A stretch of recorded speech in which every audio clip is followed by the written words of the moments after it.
المحل ده انا باكل عنده من زمان قوي وبستغرب جدا لما الاقي حد ما يعرفوش. اسكندريه مليانه اماكن تاريخيه، بس وسط الاماكن دي يجي المحل ده، محل بقاله اكتر من قرن، تحديدا من 1909. فاحنا النهارده في اسكندريه عشان نجرب هريسه الحلبي. المحل ده انا باكل منه من زمان الصراحه، والفرع الوحيد اللي كنت اعرفه هو فرع محطه الرمل، بس مؤخرا عرفت ان هما بقى عندهم اكتر من فرع، تقريبا 6، والفرع اللي انا كنت فيه ده فرع المنظره. عامه تعالوا نجرب كام حاجه من هناك كده سريعا، وبعد كده احكي لكم قصته في الاخر. بس قبل ما نبدا ما تنسوش تدعوا لاخواتنا في غزه وفي السودان، ربنا يحفظهم. اساس المكان ده الهريسه، وبيعملها بكذا نوع، ساده او لوز او فستق وعين جمل. وبوجه عام التلاته كانوا حلوين الصراحه، بس اللي كنت اول مره اجربها الفستق وعين جمل دي. وبالنسبه لي اللي بيفرق قوي في الطعم حته القشطه اللي بتزودها من فوق دي خطيره خطيره خطيره. يعني دي تقريبا اكتر حاجه باكلها في اسكندريه.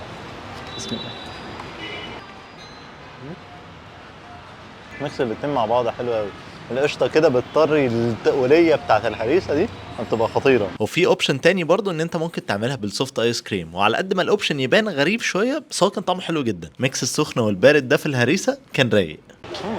حلوه الهريسه دي. لا يعني طعم الفستق والعين جمل الاتنين باينين مع الايس كريم مهديها كده برضو، فلا حلوه دي. عامة مكنة الايس كريم دي كانت موجودة في فرع المنظرة، مش عارف بقى موجودة في باقي الفروع ولا لا. ومن الحاجات الغريبة برضه اللي انا ما كنتش اتوقع ان انا اجربها من هناك عصير الدوم، بس قالوا لي ان هم مشهورين بيه جدا. والله حلو الدوم، حلو الدوم والله.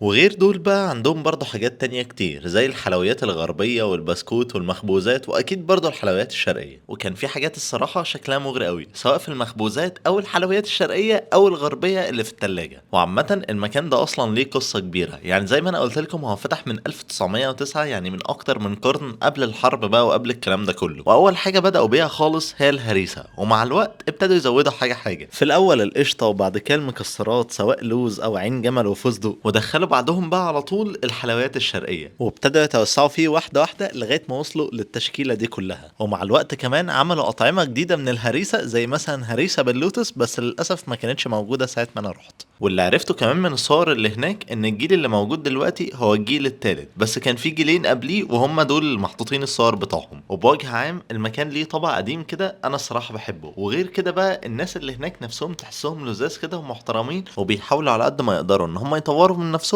اكتر واكتر. حتى هتلاقيهم ان هم ما انتشروش بشكل كبير قوي عشان يحاولوا يحافظوا على الجوده اللي هم بيقدموها. وعامه هستناكم تقولوا لي في الكومنتات اماكن الاكل التاريخيه اللي عايزين نجربها في مصر. شكرا جدا ليكم لو انتوا لسه بتتفرجوا لغايه دلوقتي. كان معاكم اباظه من قناه لايف وذ اباظه.